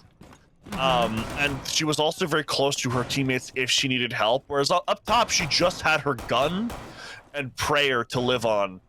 And her gun only had 2 bullets. Yeah, despite what Bon Jovi might tell you, living on a prayer not exactly the best at times in Rainbow Six Siege, as Mine found out last round. So they're going to play things a lot closer to the chest this round, keeping Mine more alongside where her teammates are, and abandoning a lot of that top floor in favor of reinforcing this first floor so much that there's going to be a ton of util to crunch through before Sintanegra can make any real progress. Yes, I think we did see 2 defenders still upstairs. I might have missing that. It's always hard to tell with the outlines. So they do still have some roam presence, not just giving up all of that upstairs real estate for free. But on second look, it does look like most of them are in fact on the first floor. So they are, you know, just really trying to stop them from taking in. They are just going to try to walk into big, and Cass is going to punish them for that. Almost getting a second as well. Oh no! Oh no! Arguably gets the second as Lindsay kills off Vanix. And then Mine's going to tag on for another one onto Demon Lee. Refrag finally secure. That's Cassiopeia off the board. But it might be too late here. 2 versus 4 now. Still inside of the building, but Bully gonna make it a 1 versus 4. As now it's all left up to Tycho. Running around that top floor, potentially running towards bottom brown to see if she can make something work. Find any little chinks in the armor that she can get into, but Secret with the LMG this time has the perfect angle. And Wildcard answer back perfectly. These rounds are very decisive. I feel like it's pretty clear which way it's going to go in the first half. You know, round 1, it was a flawless. Round 2, Sintanegra, sorry, were closer, and, you know, it wasn't as decisive when they took the victory, but this round was just, you know, back 100% in Wild Queen's favor, and I think that really shows just what playstyle they're most comfortable with. When they're playing together, they're all able to back each other up versus round 2 where they were much more spread out. So if I'm honest, I think we'll see a lot more of that kind of playstyle coming out from them as they recognize that that's what works best for them. But we are going to see them going back upstairs here. Same lineup except for that Goyo instead of the Doc. But Mine proved that she can be just as effective with the Vector as she was with Doc's gun as well. Yeah, I think part of the idea here from Wildcard Queens is going to be to try to force team fights. As in that, I mean, I think it was like a 2 versus 1 pinch on Mine in the second round. Sintanegra took care of that very, very effectively, but when it's come to fighting through utility or fighting multiple members of Wildcard at once, Sintanegra haven't really been able to shine quite as brightly as they did in that second round. And I think that's been the real realization here for Wildcard is let's just force them to walk into all of us at once so they don't have any comfortable fights. And they can't get to someone without walking through a shield or a Goyo canister. So they have to take the most difficult road and face tons of resistance before any real progress is made. I like the pick from Negra here with the Flores. That'll help them get rid of that shield a little faster in Pixel. As the last time Wildcard took this site, that shield ended up being a main reason that they were able to win that round out. Mind playing that Pixel position. We've got some flank set up as well. But taking that Flores will help get that faster, I think. Despite using them downstairs. They're trying to check for flanks a little bit, and then they're going to try to burn the shield out, maybe. They're just trying to burn out these Wamai Magnets, which it looks like they have done fairly successfully. As now Taiko has made her way in towards Cigar Shop, and she's just going to poke and prod at the rest of the site, see what gets exposed. They have gotten rid of the shield. Taiko gets rid of Bully as well, but Cassiopeia going to make things even once again. So there's about 1:20 left in the round here for Sintenegra to continue working things. This is a very one-sided push. All of their pressure is on that piano side of the map, and it seems to be sort of working for them so far. That Echo drone having some usage there that we were talking about earlier. I wish that we could see some outside pressure though, maybe like a white repel or a cocktail repel. I'm reloading. About 55 seconds left. Couple kills go the way of Wildcard. Getting the man advantage once again. Lindsay's trying to make her way in. She gets one, but Mine has another. Secret tags on for the last. As Wildcard Queens continually dominate these kill feeds and maintain that round lead. This one definitely felt closer than Wildcard's first round on that top floor. So Sintenegra is doing a pretty decent job at adapting to their playstyle. I just don't know if they're adapting fast enough to really save them in these attacking rounds. Obviously, if they can get one more round on attack, that 4-2 split is very common for this map, or for really any map with the defender-sided metas. But they do need to find that last round still, and going now to reading. This is one we haven't seen yet from Wildcard, so it will provide a new challenge for the Sintenegra girls to come at. See if it's a challenge they can live up to. As it does provide some opportunity for vertical play, which we know that CNG do like quite a bit. Although it's also something where Wildcard Queens are going to hold that pretty fiercely, since that is kind of the win condition for the site, is taking control of Cocktail. As well as that bar area. So you're going to see at least one player up there, most likely two, as I'd imagine it's going to be some combination of Cast and Impala up in that position, along with Bully, who is playing on that Solus, so they can all kind of coagulate around this area and make it an impenetrable fortress. Yeah, holding on to this top floor is going to be huge from them. And we've got this Solus shotgun, so I honestly wonder if Bully won't be rotating late rounds below to try and play for that not post-plant, but plant denial. She can be very effective as an operator from below to kind of deny that, and even for above, honestly, if they tried to go for something more direct. But I'm excited to see how this Dokkaebi and Jackal combination will come out together, as it looks like they're going to be doing a very heavy roam clear. But first they have to get past this Pixel Shield, which they do get without it. No, they missed the first one. Waiting before I say if they missed the second one, and they did. Bully finding a pick, and Cass with a second. Oh my gosh. They're falling like flies. Didn't try to burn anything out here. Taiko has everything left to do. She's already gotten one, but they're barreling down on her position. All trying to take these fights aggressively. They've trapped her in this one corner, and they've chipped away at her HP little by little by little. Still dancing around these angles, trying to see if anyone will overexpose themselves. Mine does, but she wins the fight. It's Wildcard Queens. They've continued to keep this pace up. That round was probably the fastest we'd seen so far. I mean, they all just dropped at once. I don't know if I couldn't even see all of the gunfights that happened, but it was so fast. I can only wonder if the wildcard queens have started to turn up that aggression now that they've learned how Sintenegra likes to take these things. They can start predicting it, start meeting them at the door, and start winning these earlier gunfights so that they don't even have a chance for that late game. I don't think they even set foot near the site before they were, you know, all dead. I think a lot of that was because there wasn't really an attempt at like fully clearing utility. Like they tried to clear out the shield with the Ash, but you have a Wamai up there, and both of those Ash charges just got caught in the Wamais.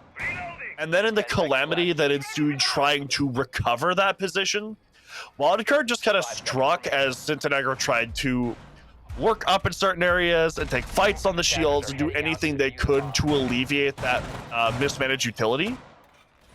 And in the situations, like we've seen time and time again, Wildcard are fully prepared for these fights. Right, we've highlighted Mind's fragging power a lot, sitting at 7-1 right now, but no one on Wildcard is a slouch. They are all more than prepared to meet you at the front door with that aggression if they need to. Yeah, something that I don't think Sintenegra is always ready for is just how willing Wildcard Queens is to take a fight. As Tycho is already losing health and Jackie is going to be that first entry death. Warden is still sitting inside of VIP. The wall's just now open. Tycho wants to get this kill, especially with Jackie getting killed off by Booley. But no one's going to really reveal themselves in a way that's advantageous here. They're all just sitting tight. They know where these Sintenegra players are, and they're just trying to waste time, trying to make sure that Sintenegra have to make bad decisions, eliminate all those good options. So what's left is just the bad fights that we know Wildcard are so adept at winning. Yeah, and I'm noticing that Sintenegra is not even trying for this top-down approach anymore. They're really just going for these direct pushes, which is playing right into Wildcard Queen's hands. They have the entire top floor free, and they're choosing to fight out everything on this bottom floor. Phoenix is going to find one kill, but it's not going to be enough yet. I mean, they have a very uphill climb still. Minute 24 seconds left. It's all that stands between this team and a loss. Although Lindsay has evened things up. That's Booley off the board. Diffuser is recovered as well. Phoenix has gotten onto this top floor, but Cass has the refrag. That's going to be yet another body advantage for Wildcard Queens. As Tycho still sits bottom white stairs. And Impala is still just sitting on the shield, watching and waiting for Tycho to make a move. Because Tycho's on such low HP. She can't properly do anything, but she is going to kill off Secret. Now, Phoenix can get this kill onto either the player instead of Code, or maybe Impala. Could be a round-winning kill right there. But she's unsure where these players are. Tycho gets the kill on the shield. It's all left up to Cass. 1 versus 1 now. Tycho is on such low HP, doesn't have control of the diffuser either. Just has to find this fight, get a lurk around the corner, but Cass is better! With the 5-1 half being secured off the 1 versus 2 clutch, Wildcard are continuing their dominance over Sintenegra. We discussed earlier how Wildcard prefers to play together and close with their util, and Sintenegra just seems more than eager to match them on that, and I don't think that's what they should be doing. When everyone is on that first floor, I feel like that's when you can just take the free real estate upstairs, open up these vert positions to push them out of their holding positions, and just try to make them as uncomfortable as possible on that first floor, rather than trying to walk at them from the doors and windows. Obviously, it did almost work, as it did come down to a 1v1, but I just don't know if them trying to, oh, this is what you're gonna do, okay, we'll do it with you. I don't know if that's the right way to go about that. Yeah, I mean, I think you commented on it. There was so much free real estate on the second floor, and Sintenegra instead more than happily pushed directly into the utility that Wildcard Queens had set up for them. And sure, they cleared it. eventually, and like 4 bodies later, but it just doesn't end up working out in their favor because they were letting Wildcard get so comfortable with that setup without really properly making any attempts to clear or circumvent it. Looks like Sintenegra here is doing a similar setup. I like the Wamais on the red hatch. It can often catch an ace off card if they're not expecting it. Oh my gosh. Vanique's finding the opening kill on Secret, who's repelled upside down. I'm not sure if Secret was ready for that.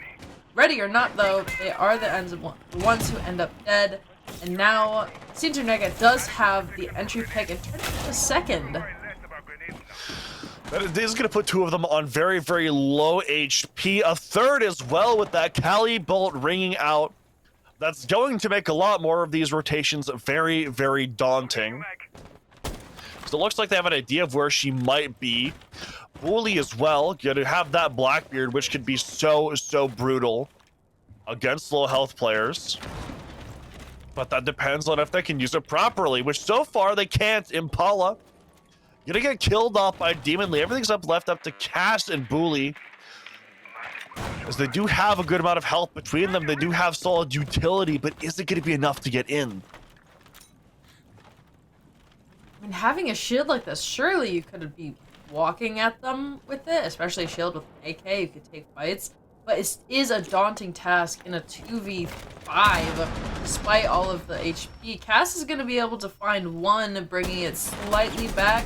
Blackbeard trying to find this player, and Humidorn is going to back off. They need to start getting these picks, though, if they want to get any real estate, as Cass is still on the roof with a minute left in the round. Not quite baiting, as she is the hard support, but far from ideal given the circumstances. Minute left here, 2 versus 4. Again, never impossible until the last bullet's fired in the round, but Sintenegra are going to make sure that it is highly improbable. Bully going to do her best to try to get into the sight off of the shield, but Lindsay with that pick on the cast makes things so hard. Tycho as well has that refrag, as Sintenegra secure their first defensive win, and they close the gap just a little bit. You know, that round felt very roles have swapped now, right? I mean, we saw from Sintenegra a lot of what we were seeing from Wildcard, just setting up the util, playing for it, playing together, not really taking any kills they don't need to take or any fights. And this one, too, was very impressive to see. But it almost felt like Wildcard Queens wasn't quite sure how they wanted to pick apart that defense, and it's something that I'm guessing they will get more comfortable with, you know, needing that time to adapt, to figure out how this team is going to play on their defensive half. But it's, I mean, we saw Sintenegra take all 5 of their defense rounds to figure that out, so we'll have to see if Wildcard can figure it out any faster. 10 seconds left. Gonna go back down to the bottom here, which is the first crack in the armor that we saw for Wildcard, amounting to half of the rounds they've lost thus far in this game. Could be the same for Sintenegra as well. This could be the site where Wildcard able to mount an offensive. Although it's more dangerous for Sintenegra in this situation than it was for Wildcard, because that puts Wildcard, if they win this round, on match point with a 4-round lead, which is, if nothing else, just going to give them comfortability and just put worry into the heads of Sintenegra. So there's going to be a lot of pressure riding on this round, arguably from both teams, but mostly from Sintenegra. Yes, Wildcard Queens is looking to try and close out these rounds rather than slower, I guess. Since once you start getting that momentum on the other team, it can be hard to fight back, especially when the other team is on the defense. This is a very defender-sided map in a defender-sided game, and both of these teams like playing for that util to make it as hard as possible for the attackers. I mean, we have a Legion, a Melusi, a Fenrir. All of those things are going to make it very hard for Wildcard Queens to try and just walk in, which is exactly what Secret is doing, already taking up to Coat and looking to try and find a cheeky kill. Setting up a sequential breach. It's taking a lot of good space here, and it doesn't really look like they have a good idea that she's in here. So play around Brown Stairs as well. It looks like it's going to be Mine, who does manage to deal a ton of damage to Vanex. As Secret is still just watching over towards the small bakery side, so if someone tries to come help their teammate, probably gonna end up being a body on the floor, but look at that. It's almost Impala, it's the body on the floor instead, but Cass and Secret instead are gonna get those first 2 picks. Maddox gonna try to get a little bit more adventurous now, see what she can find over by this bottom white stairs area. But we're coming to a little bit of a standstill here, potentially. No, mine! She's gonna get that pick instead. It's all left up to Lindsay. She gets the first, she drops the diffuser. So a couple of these players on such low health, but it doesn't matter. Secret, she comes out of piano yet again and gets that pick onto the last remaining defender and locks in that 6-2. See, I liked that round a lot from Wildcard. They took that first minute or so to kind of figure out what they could take, and it looked like Centenegro was doing a very similar everyone's on the first floor hold. So you saw the gridlock already on that second floor. We didn't even need to watch that happen because there's no one up there to contest it. And then the Iana as well, being able to just walk in and kind of have that pressure be a nuisance inside of Coat. They're able to just find what Centenegro wasn't looking for, these gaps, these chinks in the armor, and just walk right in and establish themselves and just make a problem there. And then from there, it was a series of the fact that Wildcard was playing very well together, able to save Impala from the death instead of just keeping it to just a down instead. And being able to win out that round on playing together and getting these kills that were more 2-on-1 fights than 1-on-1s. Yeah, it looks like now that Wildcard has an idea of how the Centenegro defense looks, they know how to make the fights work more for them, and that is going to prompt a little bit of adaptation coming out of Centenegro. Notably, they've completely reinforced off Freezer this time, which I don't think they did last time, although I could be wrong there. We also have that Aruni coming out, which... Yep. See, so adaptations coming out there. Thank you, Lumi. We're also going to see that Aruni come out, which is going to, one, provide a DMR that's really, really scary, but also lock off a couple doorways from just being easy entries. Try and prevent players like Secret and Impala from just walking in. That C4 is going to down the Blackbeard. I don't know if they know that Blackbeard is down, though. They are going to find that kill. Cass unable to find that trade there. Or that was Impala, sorry. Gonna have a quick gunfight going on here, but it's so awkward, but it ends up with the attack being in favor. What is going on? Is that team fight over instead of Bakery?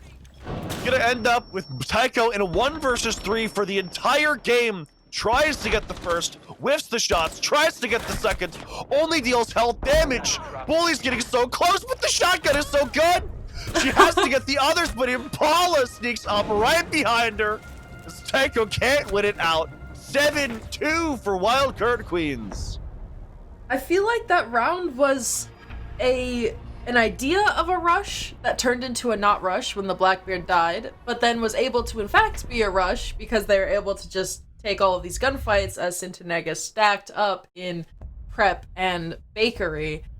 We also had 2 players from Wildcard Queens wreaking havoc on the backside, entering through restaurants and coat check, able to just kind of collapse on the defense. And once you're in that 1v3 situation and they're so spread out on the map, that's the benefit of taking a double-pronged attack versus just a one-sided attack, is you have that like fallback. Is okay, if we're failing over here, our team on the other side of the map can succeed and help us in the long run. And that's something that Wildcard Queens was able to take a huge advantage of, that Centenega was just unable to match. Very well played from Wildcard Queens. So far, 2 very decisive games coming out of the BLITZ Queens kickoff event, with the teams that have lost these games winning a total of 2 rounds combined, both of which have come from this one game. So there's a little bit of math for you, but regardless, very well played to Wildcard Queens, very well played to Lycus earlier as well. And again, like I said for TSG, it's fond of you, if nothing else, that Centenegro have been given, and they did have a couple roster changes. I know for a fact because I believe Tago came from Red Goat, maybe? I know she came from one of the other Harmony teams, because normally she's been playing with European stacks, and she is new to the Montenegro stack, so integrating her into that system could be a little bit awkward, but regardless, I would say considering the circumstances, they did at least make it a fight most of the time.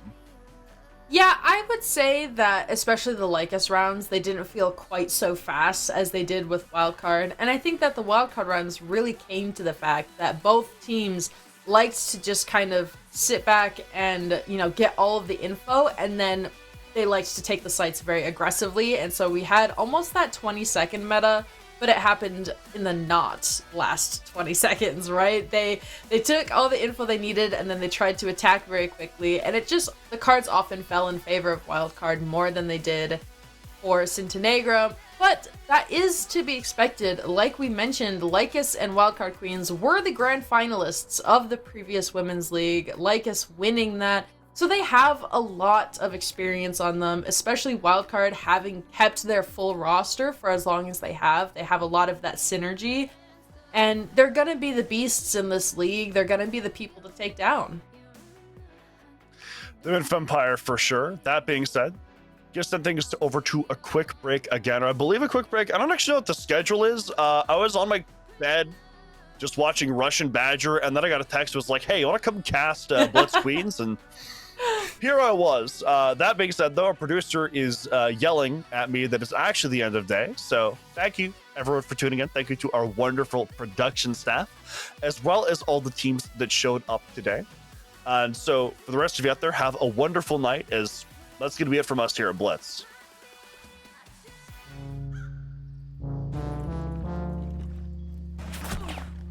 Seconds to go. Attackers will cover the bomb.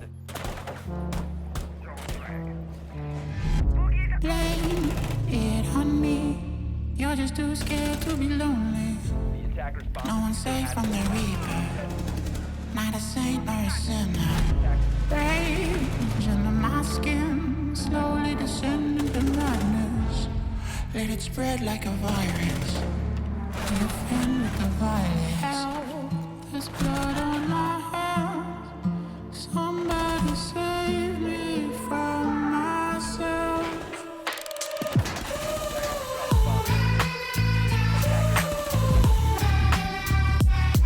I'm off of the meds and it might get hideous. Why so serious?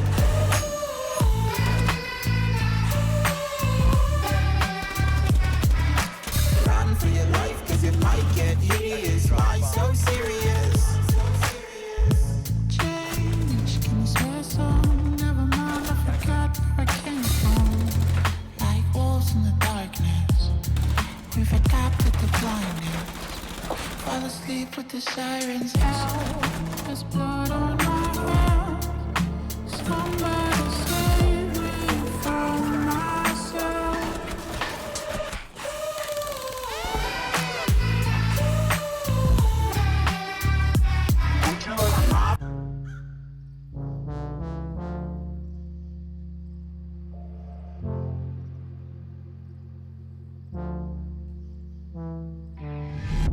Blame it on me. You're just too scared to be lonely. No one's safe from the Reaper. Not a saint nor a sinner. Rage under my skin, slowly descending to madness. Let it spread like a virus. Be a friend with the violence. Help, there's blood on my hands. Somebody save me from myself.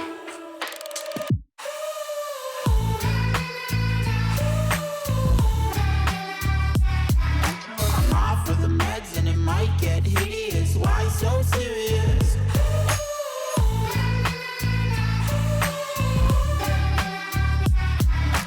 Run for your life, cause it might get hideous. Why so serious? Change, can you say some? Never mind, I forgot where I came from. Like wolves in the darkness, we've adapted the blindness. Fall asleep with the sirens out. There's blood on my hands. Somebody save me from myself.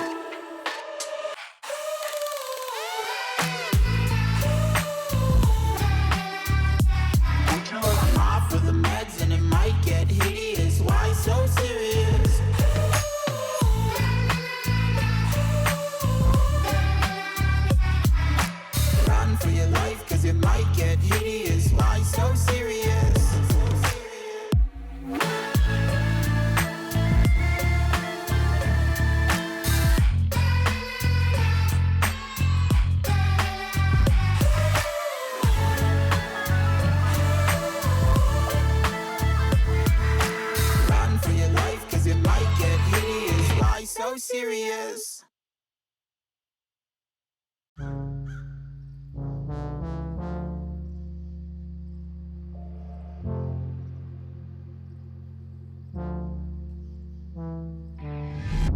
Blame it on me. You're just too scared to be lonely. No one's safe from the Reaper. Not a saint nor a sinner. Rage under my skin, slowly descending to madness. Let it spread like a virus. Be a friend with the violence. Help, there's blood on my hands. Somebody save me from myself.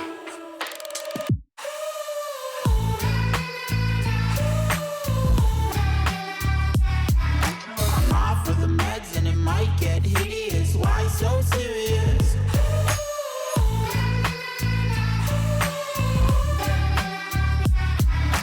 Run for your life, cause it might get hideous. Why so serious? Change, can you swear some? Never mind, I forgot where I came from. Like wolves in the darkness, we've adapted to blindness. Fall asleep with the sirens out. There's blood on my hands. Somebody save me from myself.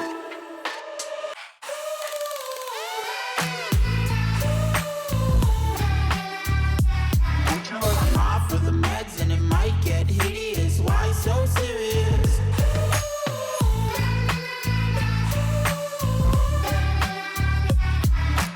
Run for your life, cause it might get hideous. Why so serious?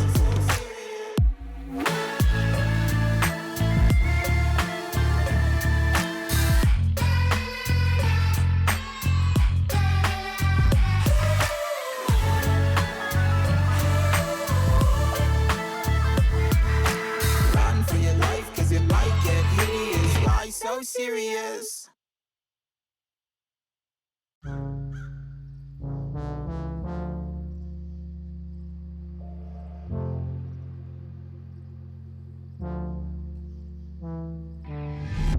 Blame it on me. You're just too scared to be lonely. No one said